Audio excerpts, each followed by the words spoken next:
read everything I read in May. Let's talk about it. So I apologise if I end up going for the clickbaity title. If it says I've read a ridiculous number of books, it's because I read a lot of manga. Some people like to count it, some people don't.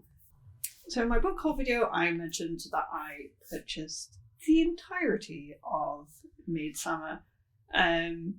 And the number of volumes read is also a bit of a cheat because I didn't keep track of which ones I read in April, which ones were in May.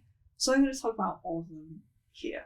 Maid Sama is a shoujo manga about a girl who's the school president of a school that used to be boys only and is currently still 80% male.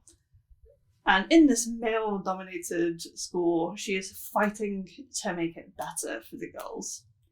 She hates boys, and she loves girls, and she will do anything for them. And I think in a more recent, I think the capacity was there for her to be gay. It's kind of a shame she wasn't. But this school president has a secret, and that is that she works at a maid cafe. And she worries that if people at school find out about it, then she will lose this reputation she has built up as this menacing persona. The coolest guy in school happens to find out about her and then proceeds to come to the cafe pretty much every day to see her work. Can you see where this is going? I love Maid Sama. It's definitely my kind of romance. I think a lot of that is to do with the main character. So I love the main character, Misaki. I think because she does have a lot of boyish traits, she really doesn't care too much about her appearance. She's more likely to buy clothes because they're on sale than they actually suit her. And so because she has this tomboyish nature, I really empathize with that because, that was me growing up and is still me. I'm still really not into that many girly things. So I think she's great. Oh, I love it. And I also love that she is such a hard worker. I think she's a really inspiring character. But it's also cute to see her have this new person in her life who kind of teaches her to relax a little bit more. I did debate reading it whether she falls into the tsundere category, but she actually never flips into being sweet. She just sticks hard in the back. So I don't know. It's just the cold part of being tsundere, that's her. But she just continues to behave that way whilst also then being cutie and lovey-dovey with him. Or while he is lovey-dovey with her, it's probably the best way of saying it. If you ever did watch the anime back in the day, I really recommend going back to the manga and finding out what happened. There's so much more to go. And we also don't get any silly miscommunication or they might be about it. So it doesn't have that drama, which I love so much. It's why I really liked Horimiya, because it did, once they're together and they're a power couple, and I love it. And we have one more manga to talk about, and that is Takopi's Original Sin. This is a weird one. Apparently it did the rounds on the internet for being very dark. So Takopi is a cute little octopus alien who's come from a happy planet where everyone's happy, and he crash lands. Well, he doesn't crash land. He lands on Earth and meets a young child. This young child's is going through a lot. She's going through abuse from all angles. She's been abandoned by her mum. she's bullied horrendously by a girl at school. And things just get worse from there. So I think the concept is that you have this very chirpy, weirdly happy character offset by these really dark things that are happening. So I think it was definitely going for shock value. I don't think I was as shocked as I would be, purely because I've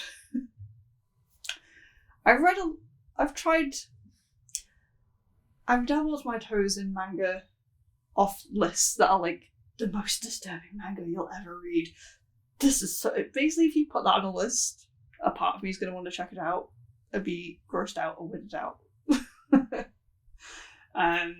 Though when it gets to the depressive end, I do have my limit. I read Pun Pun a couple of years ago, the first volume.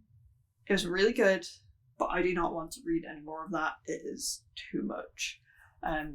But Takopi is like a neat, I think it's like 10 or 12 volumes. 10 or 12 chapters. So I knocked it out in like a couple of hours. I just read the whole thing. And the other thing, when a comic is really depressing, sometimes it can verge on parody, because it's so much.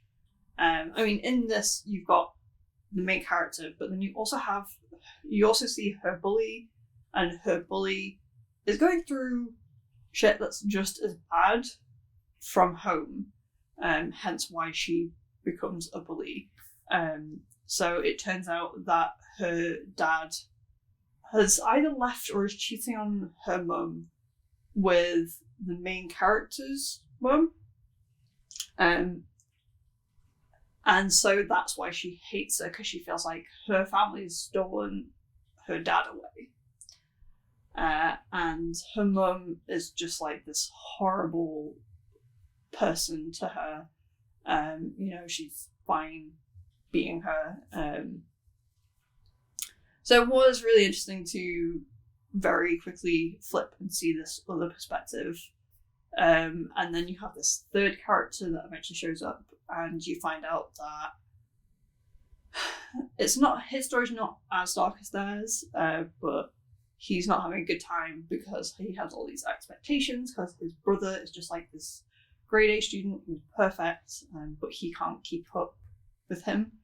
And the mother just kind of berates him and says he's not good. He's not good enough. And there's no point in kind of expecting anything from him anymore. So his story's a bit sad as well. But like I said, you have this character who is this happy, chirpy little guy, but he doesn't understand how things work at all. It kind of ranges from the naive nature of, oh, maybe if you just talk it out, that'll be fine. But then it goes to, oh, maybe hitting your child is just like how parenting works in this world.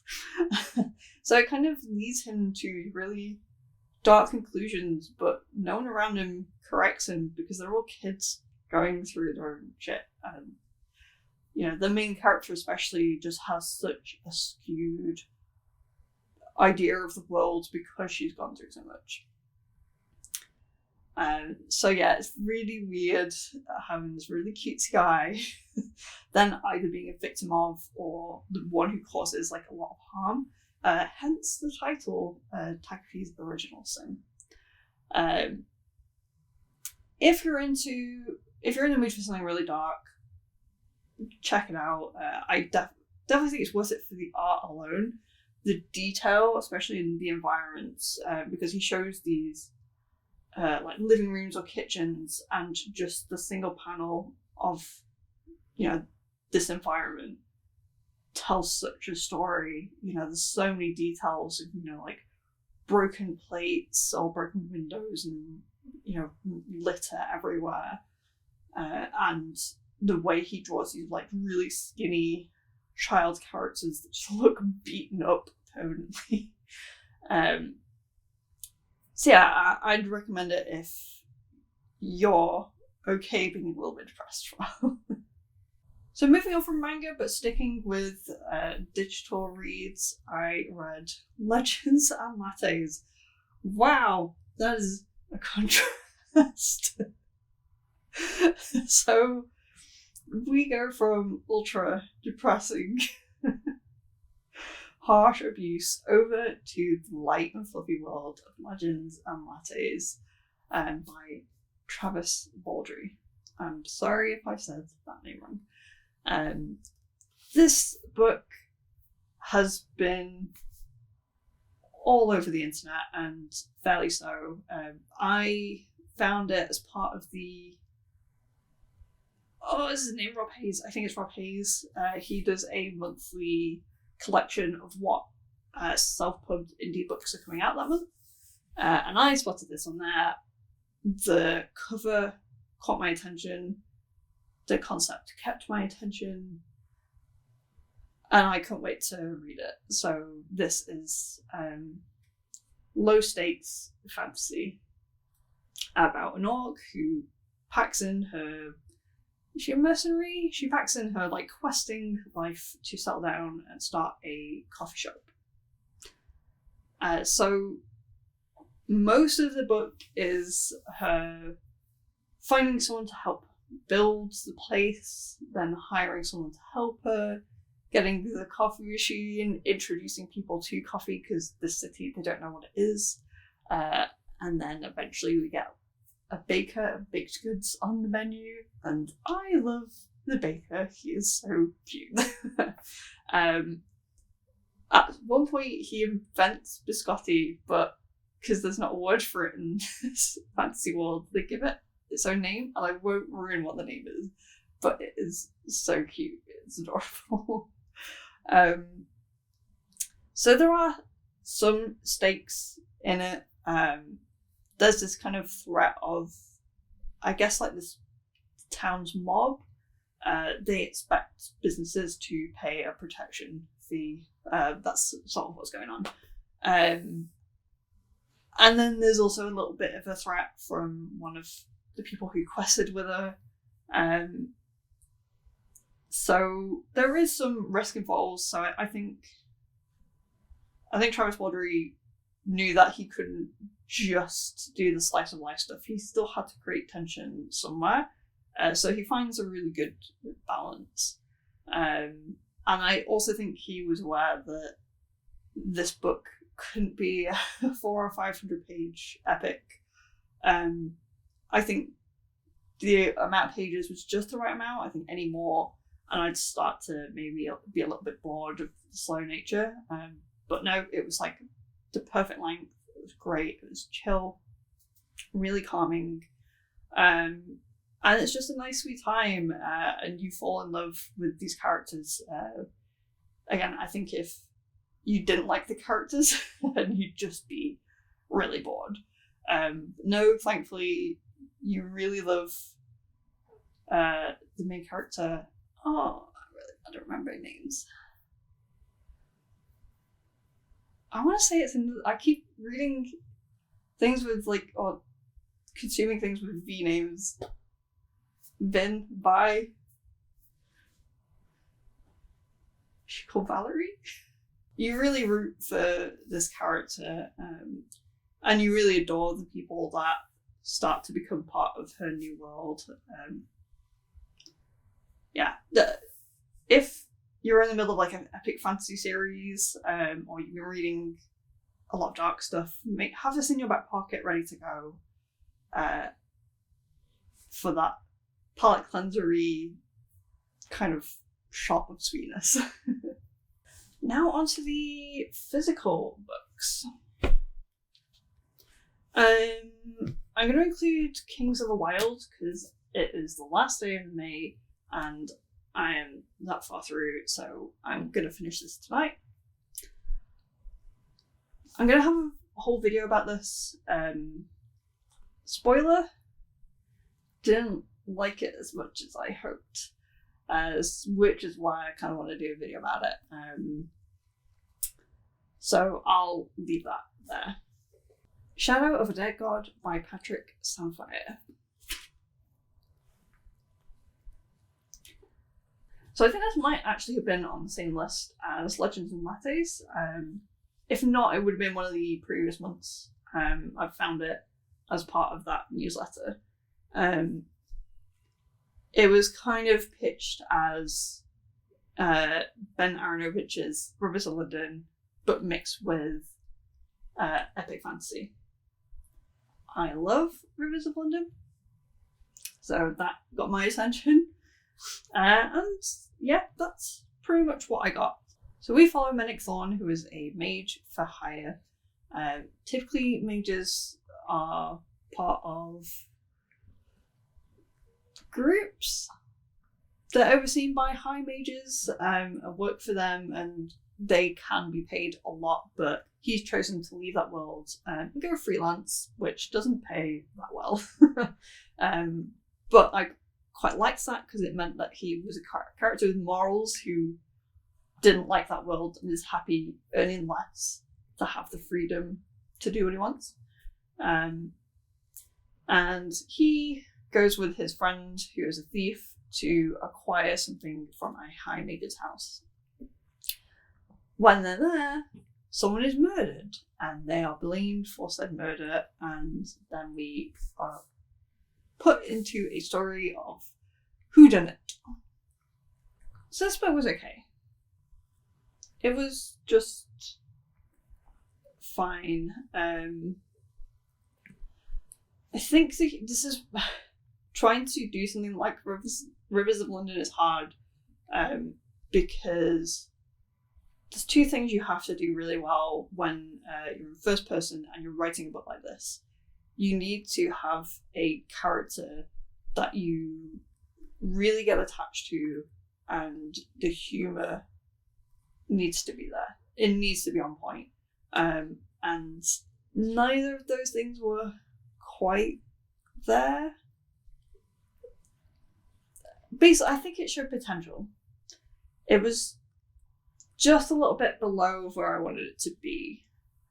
Like, I wasn't laughing out loud, but I also wasn't necessarily groaning at what was being said. Like I said, once you find out about his background, you do kind of respect the guy a lot more. So I think he is an enjoyable character. But not enough at the moment for me to want to rush into the next book, which is set up in this. There are some really cool characters in this, though, other than him. I really liked his friend's daughter. I was sort of on the fence of how I felt about her, because she's written as this, like, she's basically like a mini assassin, but she's not really an assassin. She's just a 12-year-old girl who happens to be very good with a knife. And she also has this kind of ability to just be unseen. Like, it's not a magic thing, she just kind of has a good way of slipping into the shadows and not being noticed by people, which kind of gets abused a few times. And she's really tough, and the main character falls into the trap of seeing her like an adult and then having to be reminded that, oh no, she's a child. So I kind of was on the fence between thinking it was too much, but then I also just enjoyed it a lot of having this 12-year-old with a knife. So I think I landed on, I just really liked her and anything that involved her. I think if the character didn't have that realization of, oh, she's a child that he's protecting, then it would be too far. There's also a guard that really clearly wants him to succeed, but is stuck because all of her work colleagues just thinks he should just be arrested. So she was really cool. Always loved to see a tough, buff lady in my books.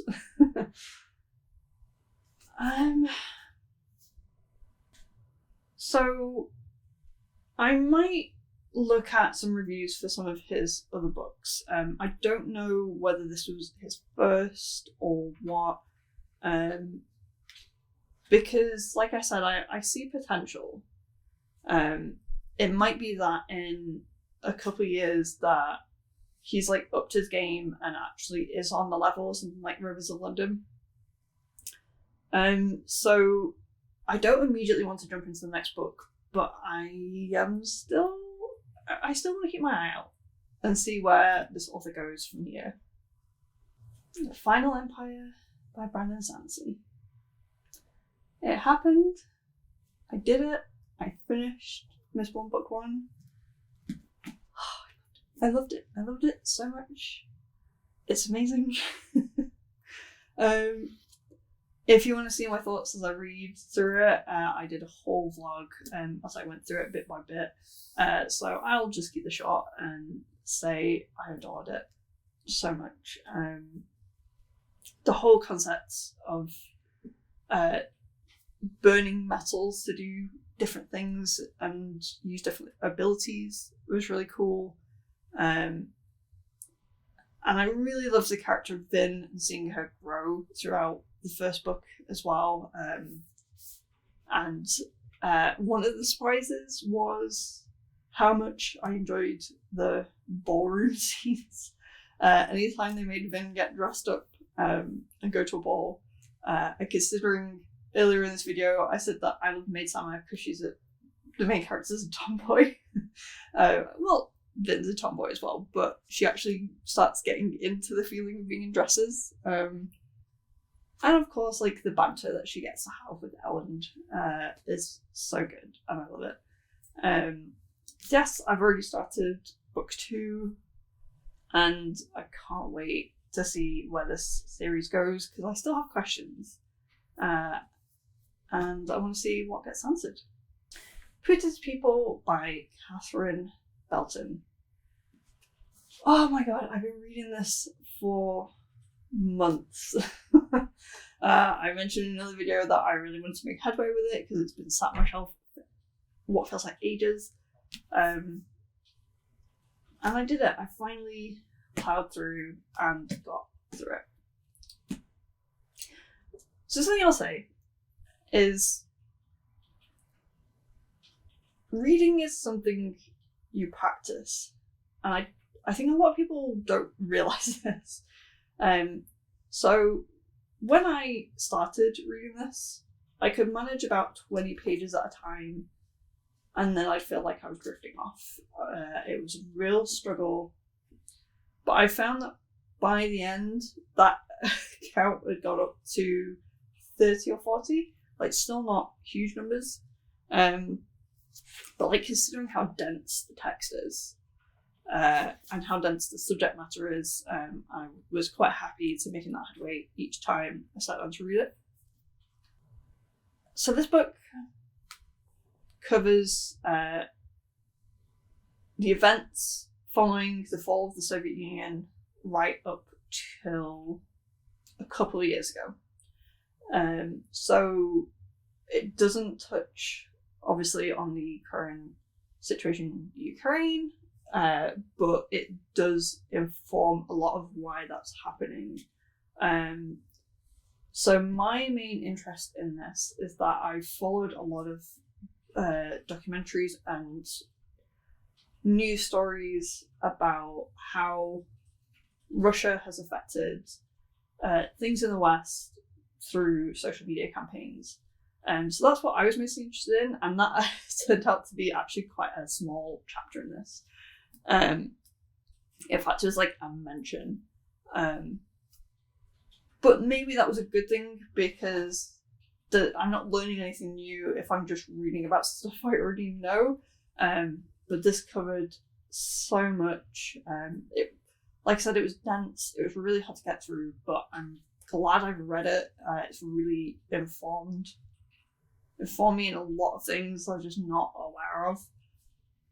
And I'm sorry to the people I know in my real life who are now going to get little history lessons from me about what's happened and how depressing it all is. I don't know if I could recommend it unless you're really determined to learn about this stuff. If you're someone who's just, watching Ukraine, everything happening in Ukraine, and you're like, oh god, I've got to be more informed, I actually would recommend the first port of call to be maybe a podcast like Gaslit Nation, maybe shorter form, or forms of media that are a bit more easy to digest. If you really just want to get those like bits of information to get a better understanding, I think maybe do that first, and then if you really want to know more and you really want to dive deep into the politics of Putin and everyone around him, then go for this book. Because it was a long slog. I was tempted to drop it a couple of times, but I'm glad I persevered. I have learned a lot. And we're done. That's it. That's everything I read in May. I'm going to try and switch things up in the future and make more shorter videos. So hopefully this will be the last wrap up that's this long, but no promises. Look out for my video on Case of the Wyld. And I don't know what next month's reading is going to be like because I've got a holiday coming up. And I plan on reading some Murderbot because I think that will be perfect for the holiday that I'm going on. Just little snippy, short books that are also really funny. So that's my plan. Yeah, that'll do. Thanks for watching. And I'll see you next time. Bye!